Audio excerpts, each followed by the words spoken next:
Following on my disclosures, I will give a brief introduction, briefly introduce biologics, talk about the differences in biologics and small molecules. I will discuss key scientific and regulatory considerations for non-clinical and clinical development of biosimilars. I will then go through common paradigms for development of biosimilars, and then touch upon the utility of clinical PK/PD for development of biosimilars, and I will close with a brief case study. Does anybody know what the top-selling drug was in 2018 by sales? MENA. Adalimumab. It's a monoclonal antibody. It grossed sales of many billion dollars in 2018. Currently, 9 out of the top 10 selling drugs in the world are biologics. And many of those biologics are actually facing their own patent cliff, and for a good number of them, including Humira, there are actually a number of biosimilars that are already approved and marketed, particularly in Europe. When we talk about biologics, really talking about 8 broad categories, including monoclonal antibodies, cytokines, recombinant proteins, fusion proteins, antibody fragments, antibody drug conjugates, gene therapy, as well as vaccines. So biologics are actually quite different as compared to small molecules. Biologics are products of, in essence, they're products of engineered living microorganisms, which really results in a heterogeneous mixture, whereas small molecules are chemically synthesized, resulting in a single entity. Biologics are huge molecules. A monoclonal antibody like Avastin is about 150 kilodaltons, while as small molecules tend to be small, fairly small in size. Aspirin, for example, acetoacetic acid is no more than 180 daltons. Biologics tend to exhibit complex physical-chemical properties, including the 3D structure, as well as the extent of glycosylation, can vary tremendously and can impact the function and biological activity, whereas small molecules tend to have very well-defined physical-chemical properties. Moreover, also because of the size of biologics, especially something like monoclonal antibodies, they tend to be limited to plasma and/or extracellular fluids, whereas small molecules are able to distribute freely quite often across the body. Biologics tend to be cleared through metabolism by non-specific pathways to endogenous amino acid and smaller fragments. And therefore, we rarely have issues related to pharmacokinetic interactions, whereas small molecules quite often, not always of course, tend to be metabolized to active metabolites. Therefore, quite the PK/PD drug interactions is typically an issue. Quite importantly, biologics, due to their size and also to the way they're manufactured and produced, tend to be quite often antigenic. They exude immunogenic reactions, whereas small molecules are typically non-antigenic because of the complex physical properties and the importance to function. We typically require several bioanalytical methods, including to characterize both structure as well as function of biologic, whereas for a small molecule, quite often a single assay method is essential. So switching gears to biosimilars. World Health Organization defines a biosimilar or a similar biologic product as a biotherapeutic product which is similar in terms of quality, safety, and efficacy to an already licensed reference biotherapeutic product. Both EMA as well as FDA have similar definitions, albeit the nomenclatures are different. EMA, the term used by EMA is the biosimilar. FDA used the term follow-on biologic, but they really all refer to the same. So just to put things in perspective in terms of the timeline, as well as cost of a typical biosimilar development program, biologic will take about 10 to 12 years to develop, from discovery to market launch at a cost of over $1 billion. A biosimilar, on the other hand, typically costs a fraction of that, no more than $100 to $200 million to launch. However, the timeline for developing a biosimilar is quite protracted as compared to like a generic. It's about 8 to 10 years on average, which really most of that relates to the analytical characterization part of the project. We're actually at the cusp of a huge wave of biosimilars that are about to be launched throughout US, Europe, and Japan, the major, I guess, Western regions. Actually, in Humira, or adalimumab in particular, for Humira, there are actually 6 biosimilars that are already have been granted approval in the EU and have been launched. Whereas for the US due to patent issues, biosimilar for Humira will not be available until January 2020. Over the next 5 to 10 years, there's also a significant number of biosimilars for numerous biologics that will be launched worldwide, and actually probably the rate limiting step there for the launch is really the patent expiry. So when we talk about developing a biosimilar, you really need to flip the paradigm on its head literally. For originator development, the bulk of expense as well as time involved in development of biologic is basically in the clinical phase. The clinical phase is the great step there. When we talk about biosimilar, it's really the analytical phase, or the phase where you try to reverse engineer and come up with a fingerprint for a biosimilar. That's the time consuming, as well as the most, expensive part of development. The rest is pretty much straightforward and abbreviated equivalent. The most common approach to demonstrating biosimilarity involves, initially utilizing general scientific principles to conduct comparative structural and functional analysis.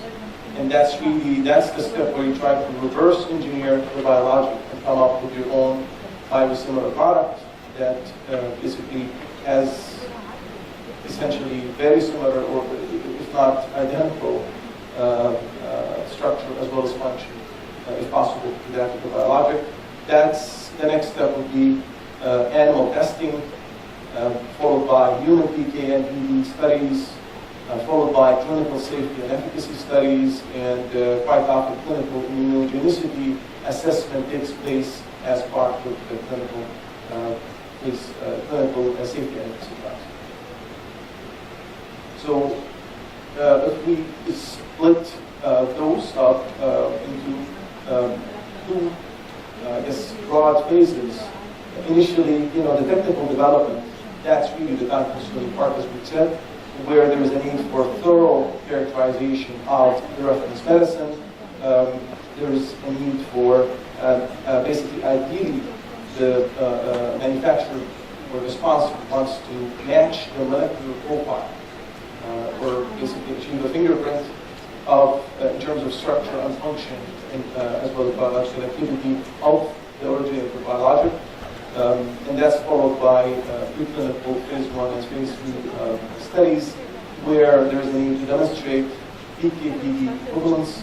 There's a need to confirm safety and efficacy via customized phase 3 safety and efficacy trials. There's a need also to be able to justify and support extrapolation to non-study indication. Keep in mind, for a biosimilar, quite often you do not need to do clinical trials for all approved indications. You really need to demonstrate similar safety and efficacy on key indications, and you're able quite often to extrapolate to other indications. And of course, there is a need to demonstrate no increased risk of immunogenicity to compare to the reference product. Of course, again, I think I've discussed some of those aspects here. The one thing I wanted to touch on, a couple of things I'll touch on in this slide.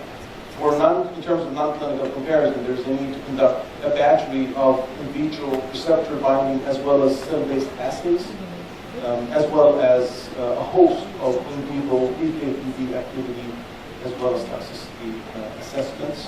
The studies, in terms of clinical comparison, you quite often are expected to utilize the most sensitive population endpoints, albeit in some situations, as in the case with growth hormone, where there's a great deal of understanding of the product and the mechanism of action.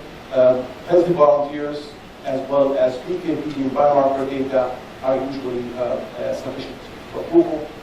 In terms of also the PK/PD equivalence study, quite often it's unlike bioequivalence study. The margins are typically justified and agreed upon in concert with health authorities. So it's not exactly the typical bioequivalence design in this case. And of course, 6 to 12 months safety data is required, along with the immunogenicity data, and as well as pharmacovigilance, as well as risk management. We're talking about non-clinical development. You're really talking about a really abbreviated program, non-clinical program, as compared to a typical non-clinical program for NME or a new biologic, de novo biologic. A non-clinical program for a biosimilar typically comprises of single and/or repeat dose toxicity studies, as well as PK/PD studies in an appropriate animal model. And it's quite important to note, as EMA basically states, if the comparability exercise demonstrates that there are relevant differences between the biosimilar and the reference medicinal product, then in essence, a standalone development program will be necessary to support a full marketing authorization. It really means that you cannot basically, you will not, the agency will not accept biosimilar application for that. EMA paradigm. So I talk more, actually most of my talk involves EMA, really because EMA has the most experience, unlike FDA. EMA was one of the early adopters of biosimilar regulations. The first biosimilar was approved by EMA back in 2006. The first biosimilar was approved by FDA back in 2012. So EMA really is ahead of the curve when it comes to biosimilar regulations. When we talk about non-clinical development paradigm that's proposed by EMA and quite commonly used within the industry. First step one is the conduct of in vitro studies, including battery of binding, including demonstration of binding to target, as well as signal transduction and functional activity viability assays to demonstrate similarity between the biosimilar product and the reference product. Step two is the determination of the need for in vivo studies. And actually, EMA is quite reasonable when it comes to that. They basically state that if the biosimilar comparability exercise for the physical, chemical, and biological characteristics and the non-clinical in vitro studies are satisfactory and no issues are identified by step 2 that would block direct interest in humans, then an in vivo animal study is usually not considered necessary. So quite often in vitro assays might, if you have a good in vitro model in this case, and we have a well-understood pharmacological mechanism of action, quite often in vitro data alone will suffice, and there's no need to conduct animal studies. Of course, if you do need to conduct animal studies, EMA is not a fan of conducting studies using non-human primates, and that's where actually they differ from FDA. FDA will pretty much always require studies in non-human primates for biologics and for biosimilars. If appropriately justified, repeat those stock studies with defined dose using a single dose level of biosimilar and reference product we usually discuss. And of course, all the typical non-clinical studies you would do or you would conduct for de novo biologic, including local tolerance, safety pharmacology, reproductive toxicology, as well as carcinogenicity, those are typically waived for non-clinical testing by default for biosimilars. In terms of the clinical comparability exercise, that will consist of clinical PK and or PD studies, comparative clinical efficacy or equivalence design, as well as safety study in 1 or 2 representative indications, comparable immunogenicity profiles within the clinical studies, as well as pharmacovigilance and risk management plan. I just want to emphasize one thing here, the term equivalence design. Agency expects that the biosimilar is not superior to biologic, it's also not inferior, it has to be equivalent. So a superior biosimilar will not be approved.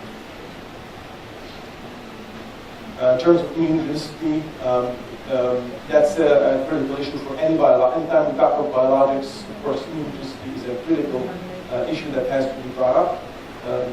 Clinical consequence of immunogenicity can range from no clinical relevance all the way to loss of efficacy, and quite often you also may have immune reaction as well as autoimmunity to endogenous molecules. Unfortunately, immunogenicity in animals is not considered to be predictive of potential immunogenic responses in humans. Therefore, immunogenicity will, by default, need to be assessed in humans in clinical studies, and sponsors will need to demonstrate comparable, at least comparable or better immunogenic profile for the biosimilar as compared to the reference product. I just wanted to touch on the utility of surrogate markers in biosimilar clinical development, which I think is something that's, that can be tremendous, especially for small companies that are working on developing biosimilars.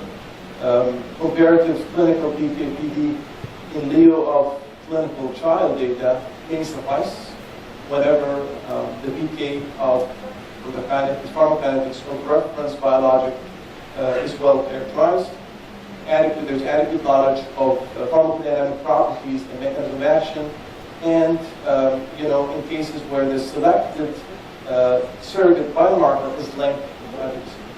So, for example, neutrophil count for GCSF is considered to be a surrogate marker, and show demonstration of similarity on on neutrophil count for GCSF biosimilar will obviate the need for conduct clinical trials. Similarly, also early viral load reduction in chronic hepatitis C for alpha interferons, and also aglycemic clamp tests for incidence.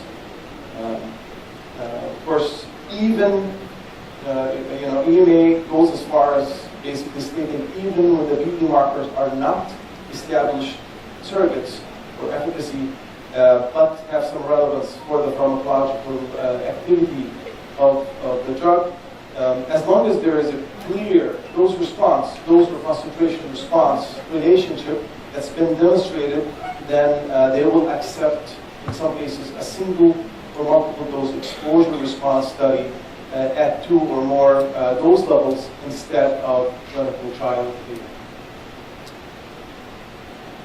Case study I want to showcase is for biosimilars, which is infliximab, which is a biosimilar of infliximab. Infliximab is a monoclonal, is a chimeric monoclonal antibody.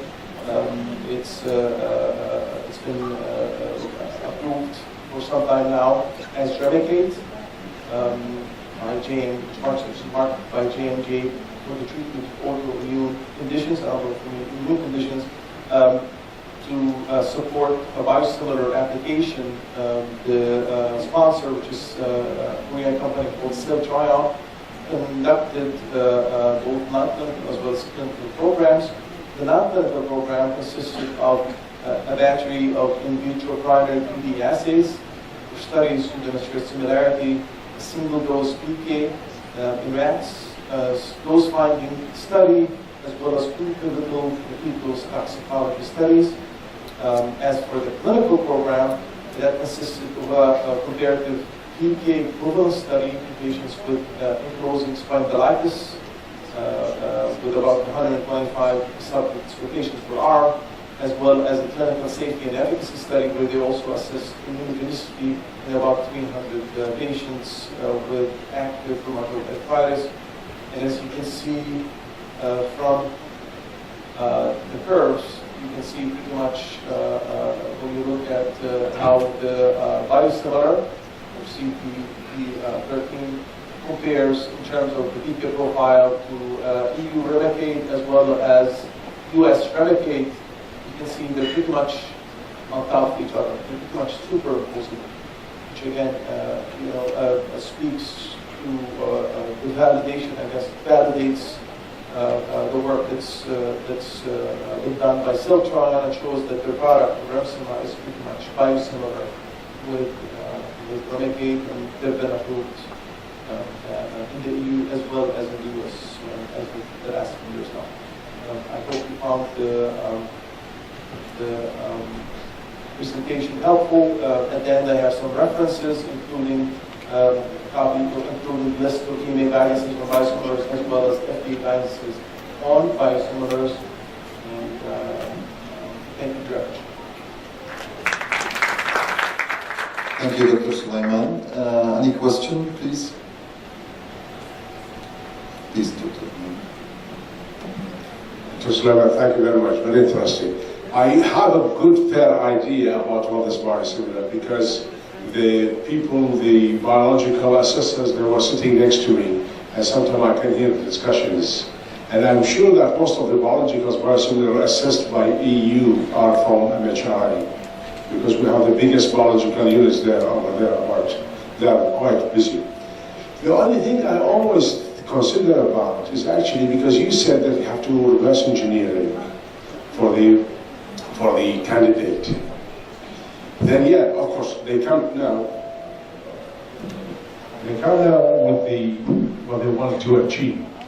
What always puzzled me, because we in the small molecule, we have a certain type of manufacturing process that we know about, and we teach in the undergraduate, granulation, compression, those sort of things. But on biologicals, I think the manufacturing process is a very critical stage. Because yes, you know what you are getting to get at, what you have as a target, but how to manufacture it is completely a very confidential know-how that only certain people will know how to get to that, because if they do antibody and so what's your thoughts about this, about the manufacturing stage, which is not being covered in one of the slides? How to get to this unit by reverse engineering? Thank you. So you have, that's a good question. That part is bioengineering. So that's not bioengineering. That's all basically CMC assets. There's actually a saying in the business of bioprocessing. The product is the process, and the process is the product.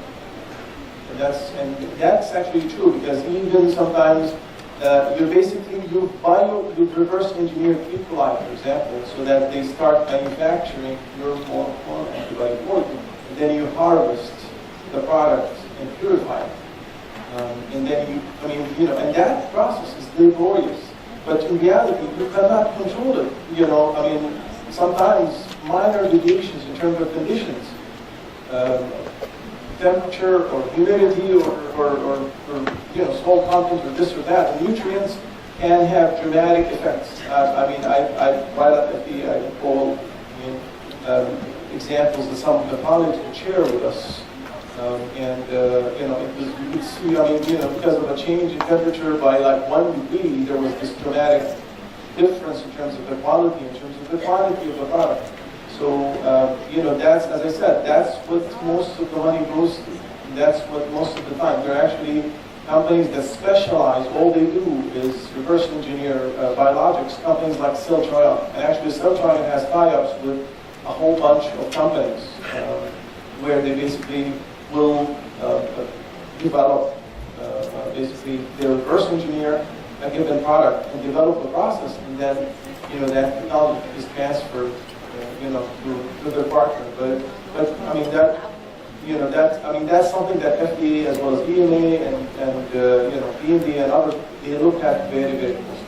They will look at the process, they will look at every step of the way through the biologic, because, again, also, you always worry about immunities, which is a huge issue, especially with the Genero and other examples. I think still in a lot of people's minds.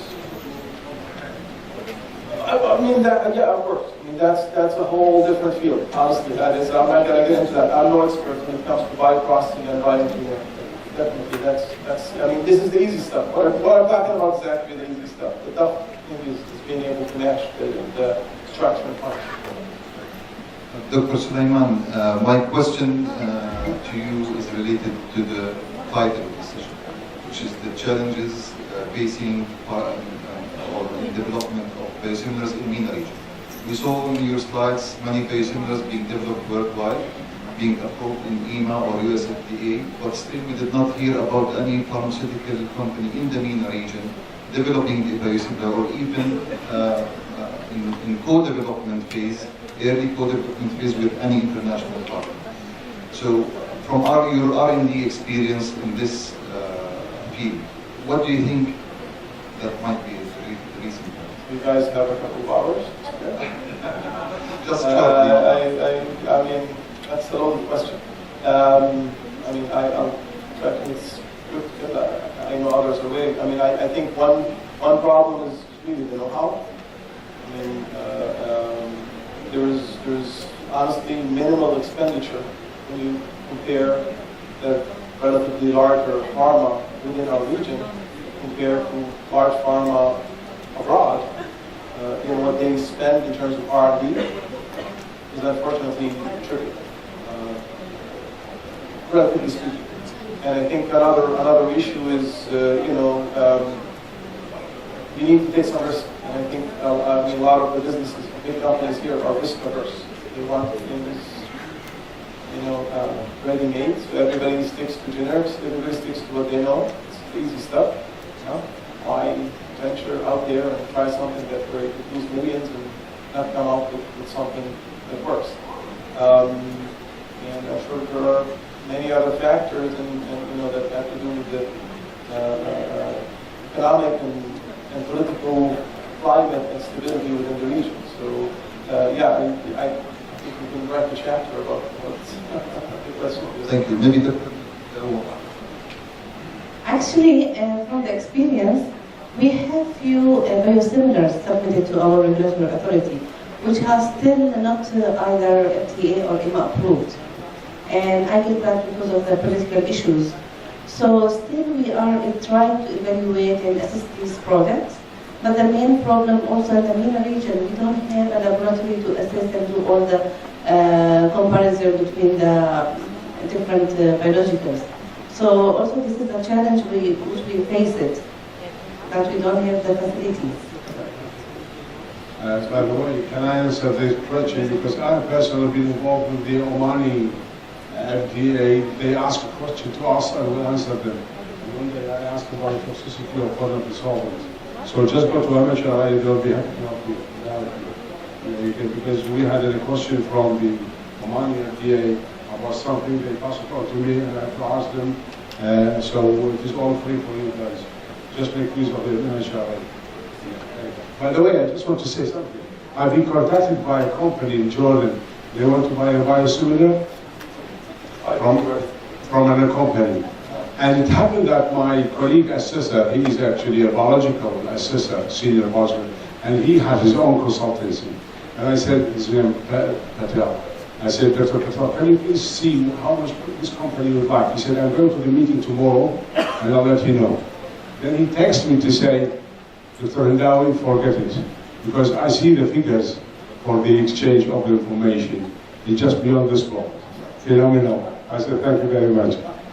One last question.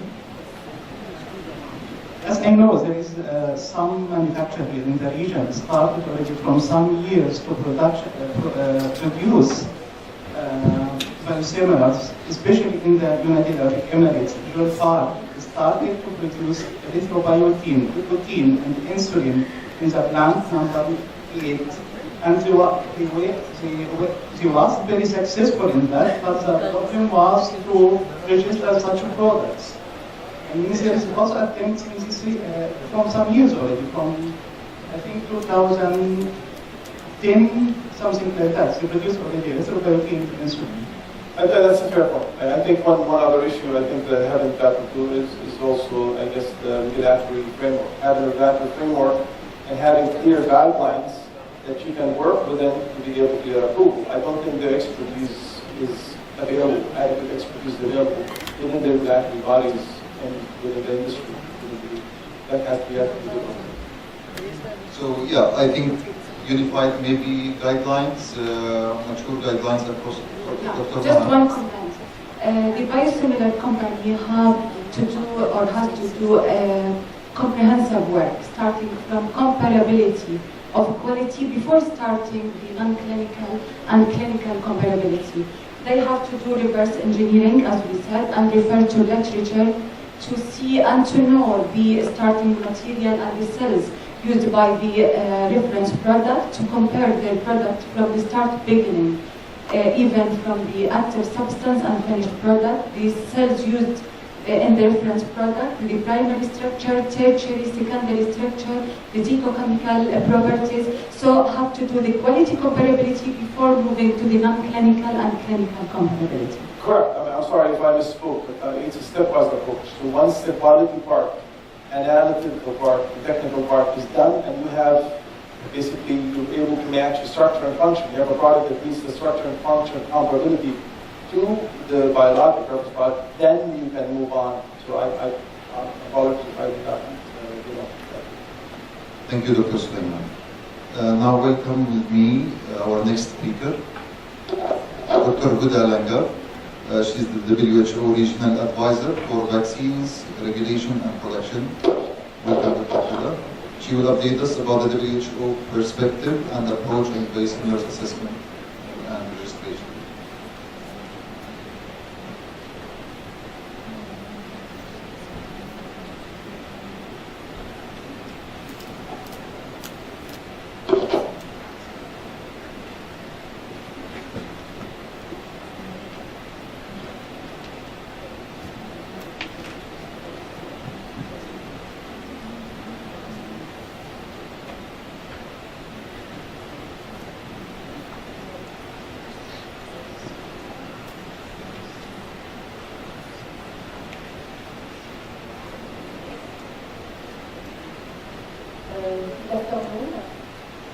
Thank you for the organizers for the coverage for this very interesting meeting. I was asked to give a talk on WHO perspective and approach on biosimilar assessment, registration. This is what I did present in my slides. From the introduction, the WHO, the available WHO guidance document, evaluation of similar biotechnology products for their registration, and what we are doing to evaluate to support Just in the introduction to the WHO, the World Health Organization, the UN agency, serving as the directing and coordinating authority for international health products and public health on behalf of its 194 member states, noting that it is a regulatory agency. One of the core functions is to establish norms and standards to promote them and encourage their implementation. We have a section in WHO dealing with biological standardization, means that there is an establishment of WHO biological reference materials necessary to standardize biological materials, development of WHO guidelines and recommendations to ensure the quality, safety, and efficacy of the biological products. The biological standardization work is accomplished through a biological program coordinated at Geneva, at HBO, by the Secretariat, WHO Secretariat. Also, along with the WHO Expert Committee on Biological Standardization, and the different WHO specialized collaborating centers for biological standardization. What we have as norm and standard is the global written standards. It's a tool for harmonization and specification worldwide. Next, the global measurement standards, which is a tool for comparison of results worldwide and essential elements for development, licensing, and release. And we have also regulatory science, mean standardization of the assays. Currently, what we have as available guidance document, we started with the first one in 2009, the WHO Guidelines on Evaluation of Similar Biotherapeutic Products. This provided globally acceptable principles as a basis for setting national licensing requirements and interchangeability and substitution of reference biotherapeutics with similar biotherapeutics are excluded. We have also published the WHO guidelines later on the quality, safety, and efficacy of biotherapeutic protein products prepared by recombinant DNA technology. In 2015, we developed the document of regulatory assessment of approved DNA-derived biotherapeutics in order to regulate changes to already licensed biotherapeutics, accept updates during life cycle of the products, and assure their continued quality, safety, and efficacy, as well as the continuity in supply and access. In 2016, we developed the WHO guidelines on evaluation of monoclonal antibodies as biosimilars. And recently, 2 years ago, we developed the training manual for regulatory reviewers. This is in order to update norm standards and tools to facilitate further development of expertise for regulatory evaluation of biologicals, as well as to facilitate implementation of existing guidelines.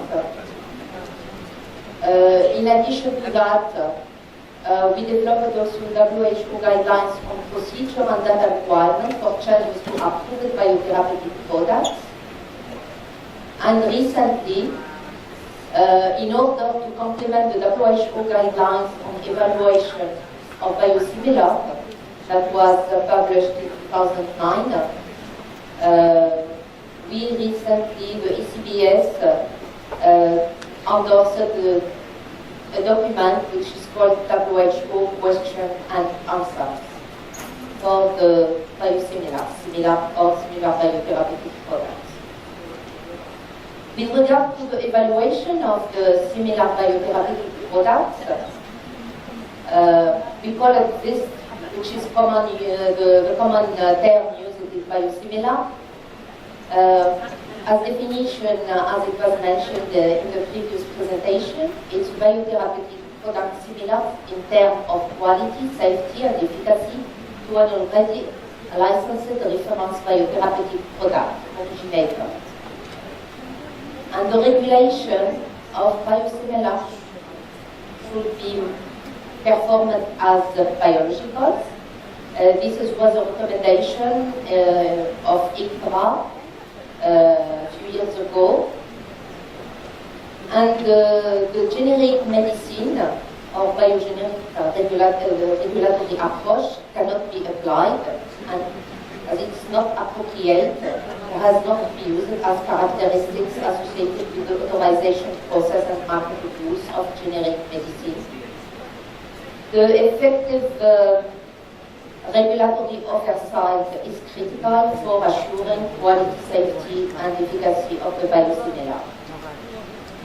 Why we don't accept and the generic for the generic medicine cannot be applied due to the fact, and it was also mentioned in the previous presentation by Dr. Sulaiman, the biologicals derived from living organisms, they are relatively large in size and are complex, and also there is a high variability, and the regulatory oversight should be performed during the whole production process.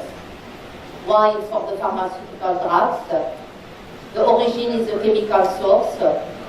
The molecules are very small in terms of size, and in general the variability is not so high, and the regulatory oversight can be performed on the finished products. So what is required, what the WHO in the guidelines issued in 2009 for the evaluation of the biosimilars is to emphasize the head-to-head comparability exercise for the quality, non-clinical and clinical aspects. And the evaluation should be based on a stepwise approach of similarity of the similar biotherapeutic to the originator, the reference biotherapeutic in terms of quality. This stepwise approach is the prerequisite for the reduction of the non-clinical and clinical data sets that are required for licensure, and the demonstration of similarity in terms of physicochemical and biological characterization, efficacy and safety through a submission of a comprehensive comparability study. Then the originator should be licensed based on a full quality, safety and efficacy data file, and the same reference biotherapeutic to be used to the development of the biosimilar. The dosage form and route of administration of the biosimilar has to be the same as requested for the dosage form and route of administration of the originator, the reference biotherapeutic. And if there are major differences in the quality of clinical and clinical studies of the originator, the product in this case cannot be described as similar and not called similar biotherapeutic or biosimilar. With regard to the evaluation of the quality, traditional full characterization and head-to-head comparison of biosimilar with the originator is required. The active success of the originator and the biosimilar must be shown to be similar, and the demonstration of similarity in terms of physical, chemical and biological characterization should be proven. And if there are some differences in the quality, there is a need to assess, to evaluate the potential impact on clinical safety and efficacy.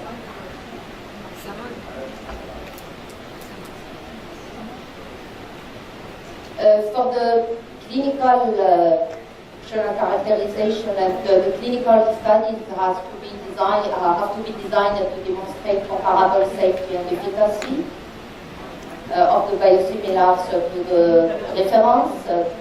The need to employ testing strategies that are sensitive enough to detect relevant differences between the products. and to show there is non-inferiority, but the preferred option is to show that there is an equivalence, that the biosimilars are equivalent to the reference biotherapeutic.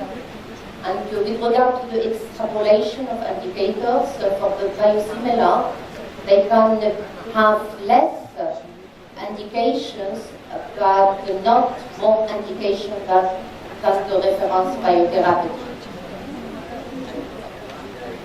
For the clinical comparability exercise, still the procedure should be on a stepwise approach. Start with the pharmacokinetics and pharmacodynamics study, followed by the pivotal clinical trials.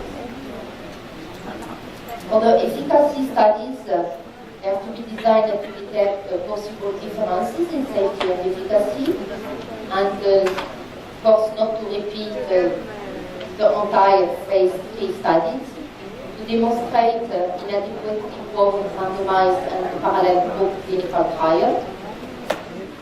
The equivalence of the non-inferiority studies may be acceptable for the comparison of the efficacy and safety of the biosimilar with the reference biotherapeutic, and the equivalence of the non-inferiority margins have to be pre-specified and justified, taking into consideration historical data with the reference biotherapeutic, relevant clinical and statistical consideration.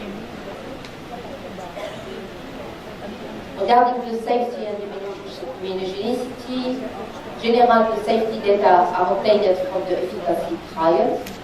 The comparison with the reference biotherapeutic should include type, frequency and severity of adverse events. Similarity has to be shown in a sensitive model, preferably based on an equivalence clinical trial, and to use the same mechanism of action and same target receptor, the safety and immunogenicity to be sufficiently characterized in the evaluated population, and the assessment of immunogenicity to be in post-marketing monitoring and considered in risk management and risk mitigation plans for all products, and the risk of immunogenicity of biotherapeutic to be minimized in order to get better and safer products. For the registration data requirement, while for the originator or reference biotherapeutic, due to the fact that it's a standalone approach, a full dossier evaluation is required. That includes molecular characterization on clinical studies, phase 1, phase 2, phase 3 clinical studies, and this is applicable for all biologicals, not only for the biotherapeutics. While for the biosimilar, since there is an existing knowledge gained with the originator, what is required for the registration file is to show a full comparative characterization, physicochemical and functional, as well as to show comparative clinical and non-clinical and clinical study, but the study should be a reduced one. And this is only applicable to well-characterized biologicals. There are many challenges that are faced with the biosimilar. For the developers and manufacturers, there is in general, and this is also in our vision, in the production, local production in some countries from our region, there is no access to originator companies, proprietary data. They cannot get the data of the originator, particularly the details of the manufacturing process and also the active ingredients of the originator. There are differences in the quality manufacturing process regarding to the quality, to to the quality attributes, to the risk of alteration of efficacy and immunogenicity. And there are also differences in impurities, and sometimes minor differences can have a significant clinical impact. For the regulatory authorities, there is also there are some issues concerning the regulatory framework for biotherapeutics. It differs from there is a diversity from the NRAs that they are using different approaches. Also, lack of expertise and capacity for the evaluation of the biotherapeutic products is reported, and the comparability studies with the reference biotherapeutic, the concept is not still well understood. We are also suffering from a weak pharmacovigilance system in several countries, and also there are still issues with the interchangeability and the substability. So what WHO is doing in terms of support to the member states, we are organizing several implementation workshops. So we started since the issuance of the first WHO guidelines on biosimilar, either at global level or regional level.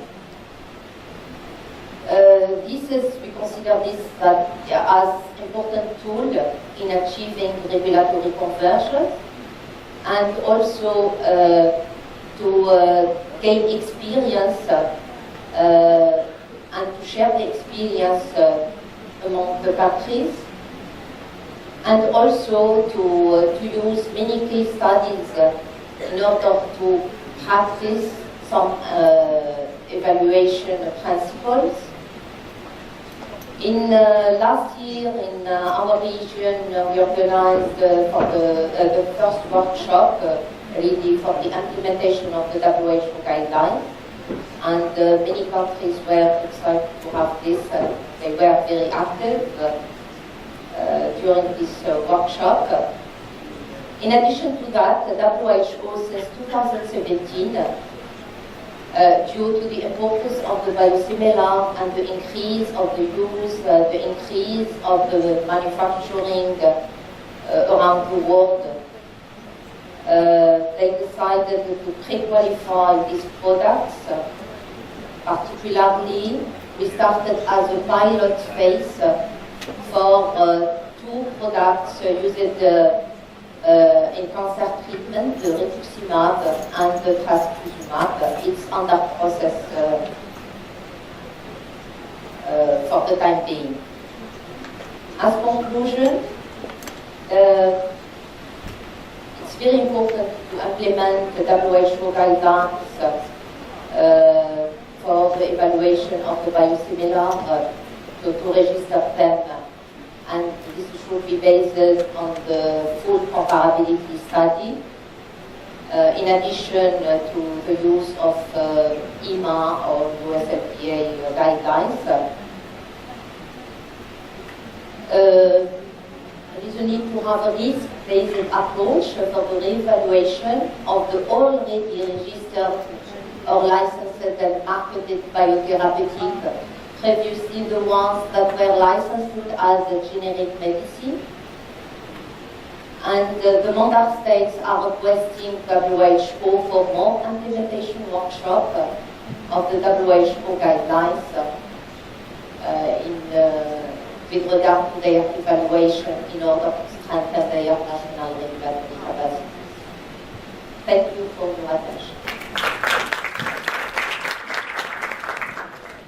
Thank you, Dr. Wanda.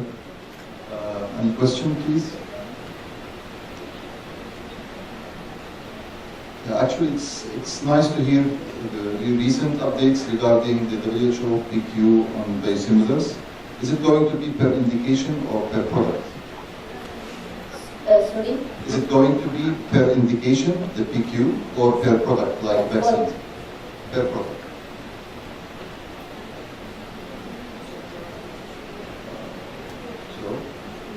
So any question? Okay, thank you, Dr. Huda. We want to welcome Professor Osama Abdel Rahman. He's the General Director of Pharmaceutical Affairs and Drug Control at Ministry of Health in Oman. Welcome, Dr. Osama. He will talk about the biosimilars global regulatory requirements.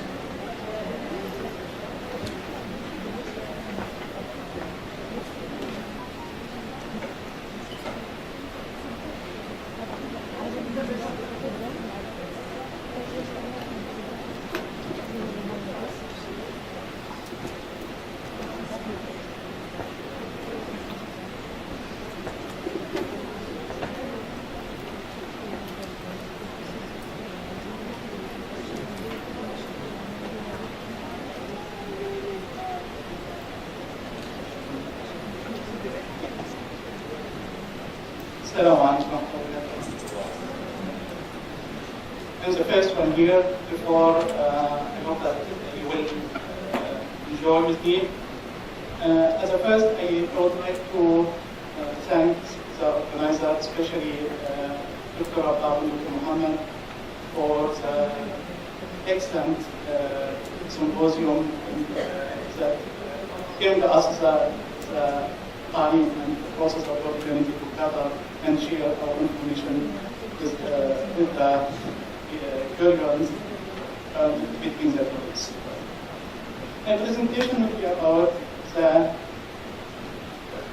trying to make harmonization towards the global regulatory requirements in the matter of the biosimilars.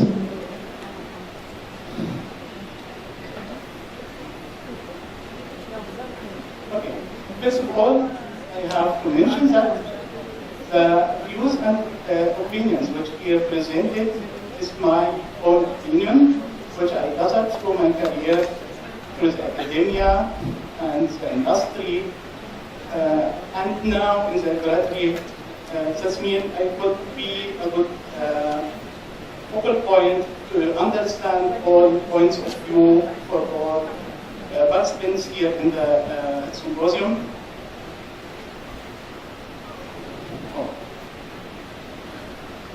I have a dream.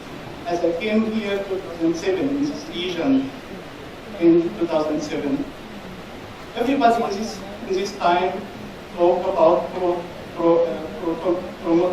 proteomics. Everyone in Europe, in the West, everyone wants to know about proteomics and how to analyze small molecules. And I have the chance to work with Professor Glutamine in Kiel and with mass spectrometry. And as I came in National University, I found for my, I was lucky to find a colleague, this is, and Giles,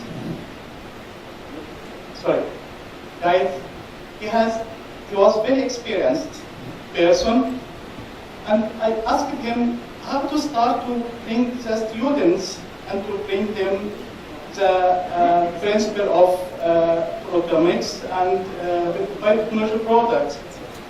We have the idea. I told them that we would like that the students have the drug, to know a lot about the drug discovery, especially by technology products and peptides and hepatitis and so on. We started with identifying through the softwareization, as you know, for the technology product with insulin, and that is the work of the students in this university from 10 years. They are able to identify insulin, the class of insulin, and also the primary structure of insulin. This is one of the publications which I did with Professor Glutamine in Kiel about also the triple term of proteomics. Okay, that was new and small indication about the matter of introduction for the biosimilars. What's updating now in the matter of biosimilars? from 1 month and some days. 1 month and some days in March 2019. The convention, everyone knows what he now left the FDA and work now for Merck. And he changed his opinion that to add the suffix to identify all biotechnology products. It's only that he said that is FDA revised policies decided not to add suffix to all the biologics. That means the products, the old originator has not to be added such suffix, but it is valid, still valid for the biosimilar products and interchangeable products. We have 4 types of products which we talk about. We talk about biosimilars. Here must be added this suffix. We talk about products, biological products, which is approved before as new drug application, like insulin, like heparin, which as biological product will be starting from March 2020, will be only was registered through the biological license application. We talk about also interchangeable products. We're talking about vaccines. We don't know anything if the suffix will be added also to vaccine or not. Okay, that accreditation comes from the forum, biosimilar forum, because it's clear that the decision appendix, the irrespective addition of a suffix for origination periods, leading that it gives that impression that the pharmacovigilance is only for biosimilars, it's not for all the biotechnology products. But Gottlieb said the changing of the name of the old biologics will be cost a lot. And this is a matter of cause confusion for the patients. And with the time, consistent naming convention and are not an identical of product quality. That means that this suffix will not reflect the quality of the product. Okay, that's updating what is now 1 month. Oh. Okay, but the monster of the FDA is coming. The monster of FDA is Professor Niazi. Professor Niazi is known that he has withdrawn already a draft from FDA 2017, the statistical draft. He made a citizen petition against this, not adding the suffix to originator. And Professor Niazi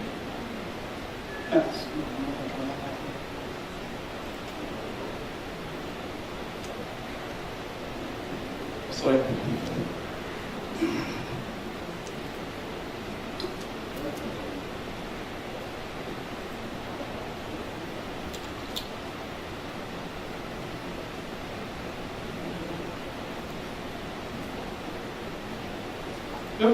Professor Niazi, by the way, is a very experienced man in the matter of biosimilars, has a lot of books in this field, and he suggested such from in this year, in February 2019, to another way for the name of biosimilar according to the DIN, which is abbreviated Deutsches Institut for Normen. This is mean standard. This is German standard. Okay, and he also asked it that to avoid or to remove the labeling. We ask because the FDA does stop the labeling biosimilars as having no clinically meaningful difference with the reference product, because it gives also the impression that they are therapeutically different. Okay. By the way, I think he will get success also in this matter, as he withdrew already the statistical guidelines 2017. Okay. Biosimilar naming. In the EU, they have another system for naming of biosimilars, which is according to the brand name, not INN, as the American system, and batch number. These both characteristics allow for excellent pharmacovigilance for the biosimilars. WHA is trying to be between the both, between the EMA and between the FDA. They still have such random 4-letter code. This is which is resembled to the FDA.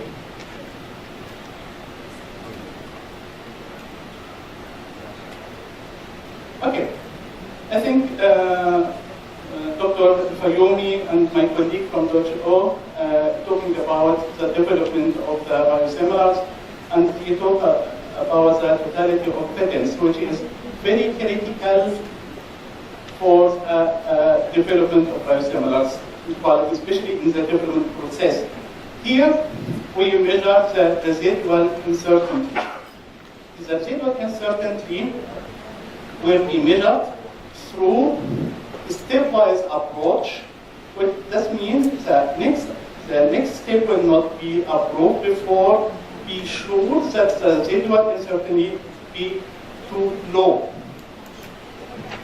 What is the difference here between the biosimilar, which is the biosimilar index, which is coming, which is realized from the residual uncertainty on the average bioequivalence, which is done for the generic drugs. Here, the biosimilar index will take the variability, especially heterogeneity variability, into consideration, and is very robust and sensitive variance for the test product. Okay. Here again, how to define the similarity index, which is a very critical index for the quality step of the biosimilar. There is two steps we have to through. The first, to define what is called the producibility probability. That means I have to conduct a clinical study between two reference drugs and be sure that producibility probability for such study ensure that I am not needed to make such a study between the reference and test. The first step, the second step is to determine the biosimilarity index. The third step is the global biosimilarity. Global biosimilarity is be claimed when the reproducibility probability is greater than a predefined specific disability probability, which I get it from the clinical study between the two reference drugs. When I get that, I can say my biosimilar product is biosimilar for the reference drug. By the way, such a way the biosimilar index is invented from Xiao and Cho et al. 2011, and it is reflect till the moment the FDA emphasized about the totality of the evidence in the matter of the quality. Okay, that is here the guidelines, which is this comparative assessment of quality is a statistical method, which is related, again, related to the quality part. This guidelines is issued in March 2018.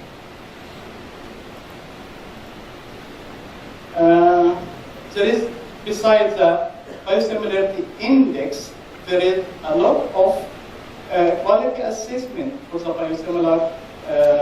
biosimilarity to assure the quality of the product. The similarity criterion is defined as example if all in some guidance we will find that 90% of the product batches fall into the minimum and maximum range observed from the reference product batches. In this case, we will conclude that the test is similar to the reference product. There is a huge diversity in comparison approaches. It was the minimum maximum range. It was the 4 sigma, 6 sigma interval. It was a confidence interval. That means all the guidelines. 5 minutes. Okay. They are not harmonized in this matter at all. Just present the different approaches to assess the quality of the biosimilar. What about the statistical approach for the clinical part of the biosimilar? It is very important. In contrast to the generic drugs, I am interested here in the elimination part. Okay, it's not only in the absorption part, I'm very interested in the elimination part. For generic to originally accept the 90% confidence interval, which is represented minus 20 to plus 25%, with this limit is everything is bioequivalence, especially only except for the high variable drugs, which I can expand the range. For biosimilar drugs, we require a different confidence interval, which must be included the unity 100%. The only authority which have this system in the bioequivalence is the Danish authority. Your confidence interval must include the 100%. Here is the principle. Okay. As I told, that's here for generic. I'm interested for comparing the absorption. This is here is giving me a good indication about the behavior and the bioavailability of the product. But for biosimilar, absorption and elimination phase, and if the biosimilar will be administrated through subcutaneous or intravenous, that means in the matter of subcutaneous, and I'm interested like the state study about the same minimum and C trough and so on. By the IV as one compartment system, I'm not interested about that. I'm interested more about the curve from 0 to infinity, and the Cmax is less important because it's come directly to the bloodstream. Okay, there is differences also in the matter of the guidelines. The first the European guidelines is the experience guidelines. We have registered for the moment 55 products. The guidelines 2005, I think, 2005. Followed by the WHO 2009, and at last comes the Biological Prize and the Competition and Innovation Act 2010.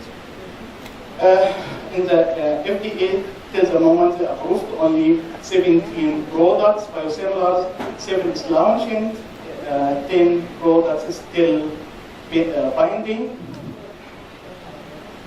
When we compare really the last 10 years between the MENA and the FDA, we will see that is the FDA against what we think about. They are not delayed about the EMA. The last 7 years,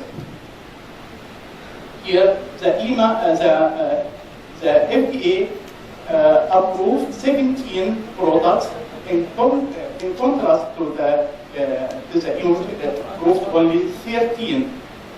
The matter was that is not the FDA matter. This is the statutory and not regulatory, according to, as you know, the patent dance rules and a lot of things which is related to the patents and exclusivity. Okay, what about JDCC? What about us here?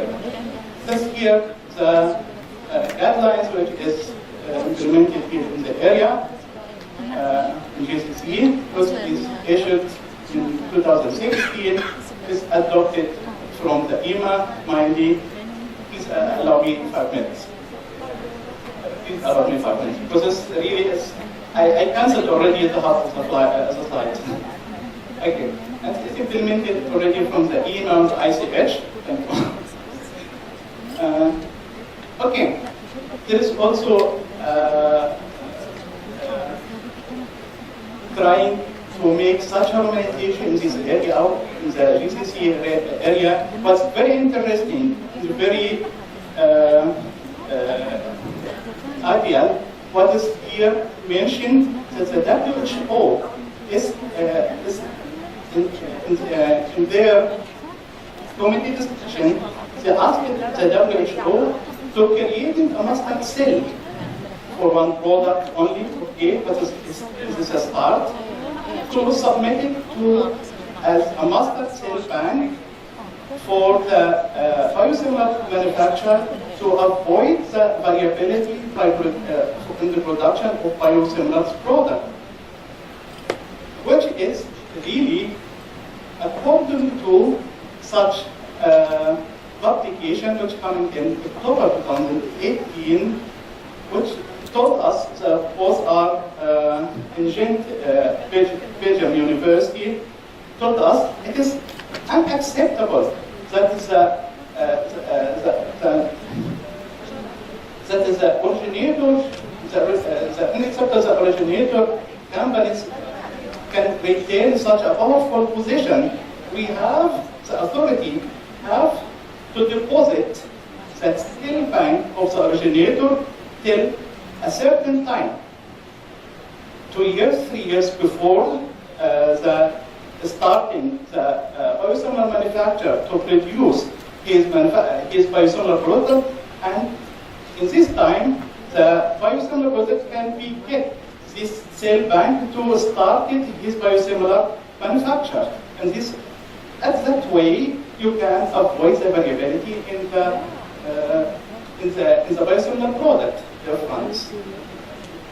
Have to follow the email, the WHO, the FDA, the GCC, or others. There's different passes, by the way.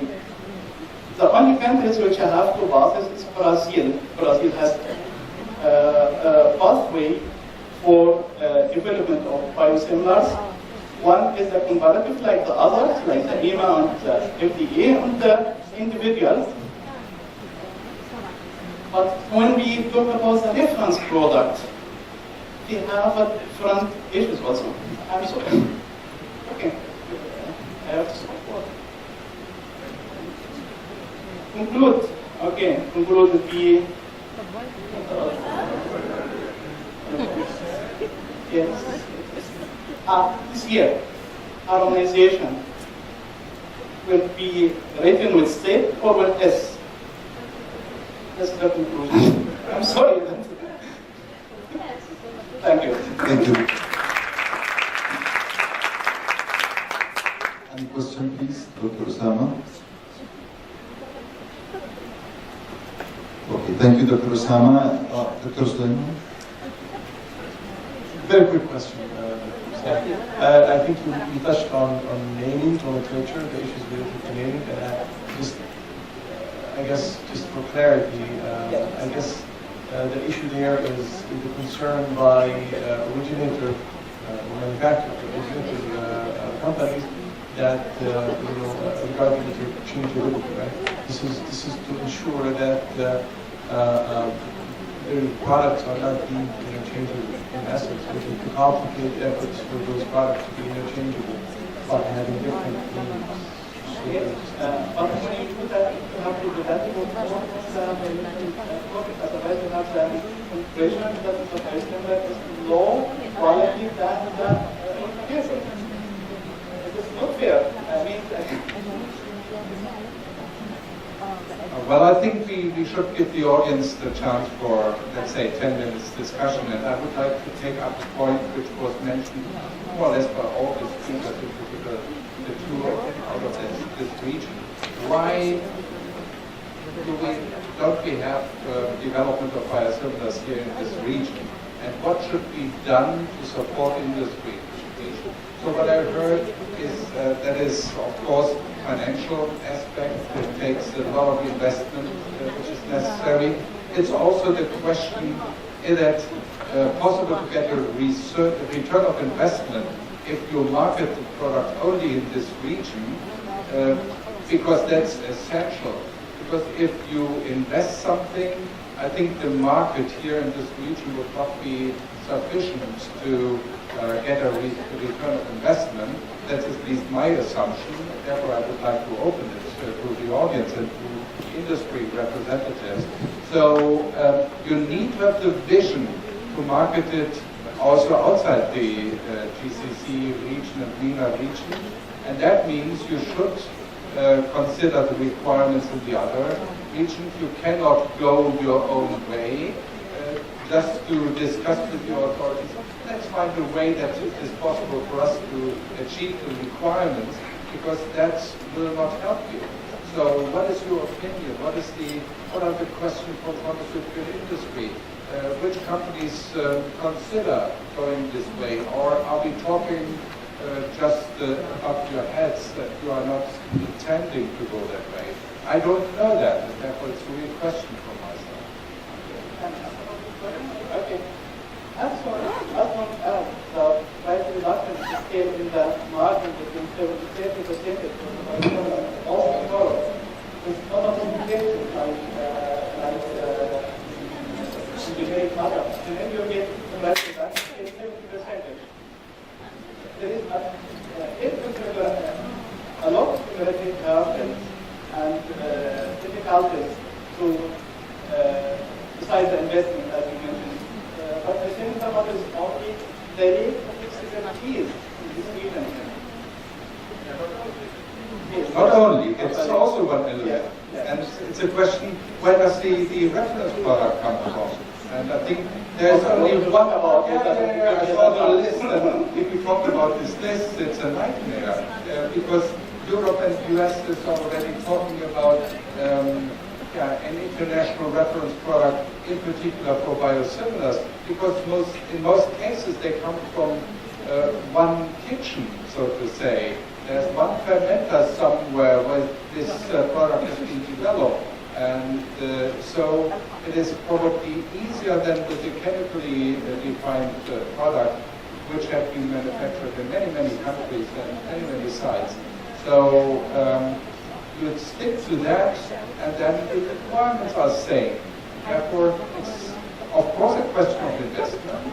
Yes, but if this is not possible, then you do not need own requirements here, because then the development will take place somewhere else, and the products will be approved here, and submitted here, this or that way.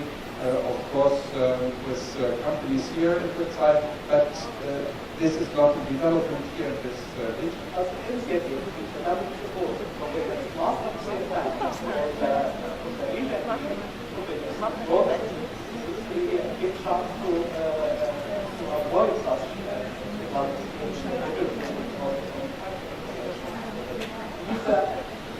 comparability in the biosimilars is because the starting from the start material. And the start material, you know how to do it, more or less, you can achieve that. I think that's already too far. In MENA, we have started some years already to introduce risk biochemical instruments. We were successful.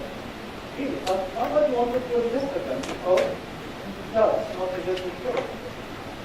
Actually, can I add to or answer your question from business perspective? From business perspective, we see the matter we can see three major stakes here: the pharma industry, the regulatory authorities, and the market. So we have gaps at all levels and in all regions. Maybe we have mature authorities in certain countries, and others some way they are on the way to get to the robust guidelines. But still, we need, I think, at the pharma level, there are some companies who are capable to bring this know-how to the region. But the risk that's coming with it, they can't handle. The cost of developing a biosimilar ranging from 300 million to 400 million US dollars, this is a big risk for such companies in the region. So we need somehow some type of collaboration here at all levels. We need unified regulations across the whole region, or centralized, at least centralized registration across the whole region. So pharma industry will design their product and their file according to the unified regulations, not per country. You can't duplicate the country and decrease the cost as well. We need that as well at the level of the market. We need also the complete awareness at the level of physicians and purchasers on biosimilar issues, and to increase this confidence in these products once the regulatory authorities says this is compared, it is similar to the original. So once we achieve these at all these stakes, the three stakes, the pharma industry ready to bring the know-how, the regulatory authorities are unified and very well known for all, and can guarantee easy access across the whole MENA region at once, and the market is ready to accept and use this product, not like what happened with Japan. So I expected such response to it. I'm fully on your side. I understand that completely. And my point is, do we need specific regulations for this particular region here? You know that I'm coming out of this very hard business of harmonization. Not only this, but this is a very nice indicator. We're talking about terminology, we're talking about how to write it, and this is not harmonized. And I want the way to contribute to harmonization of regulatory requirements. And we are on the way to have some harmonization between Europe and the United States concerning the biosimilars. And we should all concentrate on that and support this process. And then, you have the decision, should I consider more the US approach or the European approach? However, I would say, well, let's first harmonize that and then use these science-based regulations worldwide. We do not need an Anvisa way of approving the products, and the Japanese, and the Chinese, and the Indian, and the GCC. We need globally harmonized requirements, and we should do all together everything to support them. Another lot. I think we are needed about the biosimilars to add a global harmonization more than in the matter of generic. Of course. We keep now about five about the biosimilars, biogenerics, but we would have a lot now as Symposium said that this presentation, this is recipe ready to do clinical trials or not. We expect in the next future that is through the orthogonal method, through the bioanalytical method, developing the bioanalytical method, start able to find every small in the qualification in the biosimilars. We are very good need and also clinical trials involved. From Yes. that to this biogenerics, I think that provides great impact. Yes, that would be my last question. You took part of the answer already. I would like to ask Dr. Suleiman for that, and you, of course. My question is, do we need to continue with the current approach of course, the comparative exercise, and then biosimilarity approach? That means pharmacokinetic and then clinical. I see a tendency towards a situation that we come to a biosimilarity approach, and that's the pivotal assessment of comparability between the products. So I would be very interested in your vision. Do you think that in the future, not so far future, we can waive the assessment of clinical in all the indications? That's not an easy question to answer, Dr. Bloom, but I'll take a crack at it. I do think in situations where you will have validated or very well accepted surrogate markers, biomarkers, it's got to be an easy call. And yes, I do think as regulatory health authorities and as health professionals become more comfortable with certain surrogate markers at the time, based on available data, the science, the state of science, I think more and more of those products where clinical trial data was required for approval, you will see that it's just going to be sufficient at some point to just compare biomarker data. But I mean, having said that, I have to assert one important thing. With biosimilars, it's very different than generics. With biosimilars, I think the analytical and technical challenges are hurdles. That is the key, or basically probably the major issue there. If you're able to come up with something that has comparable, I should say not comparable, but that exhibits similar structure and function, it's much easier, I think, than to make a call regarding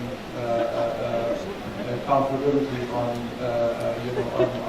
PKPD and whether to do clinical trial data or use that or not. But I think time will come. Sometimes I have a tendency to be a little bit generous.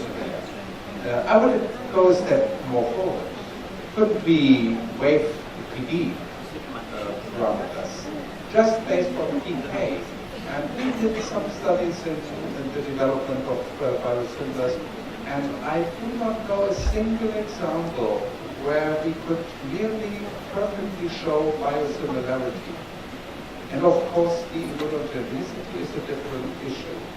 But biosimilarity, in cases where the clinical studies failed, not due to variability, that they were underpowered, but nicely powered, appropriately powered studies, I do not know a single, or remember a single example where they passed the biosimilarity and failed the clinical.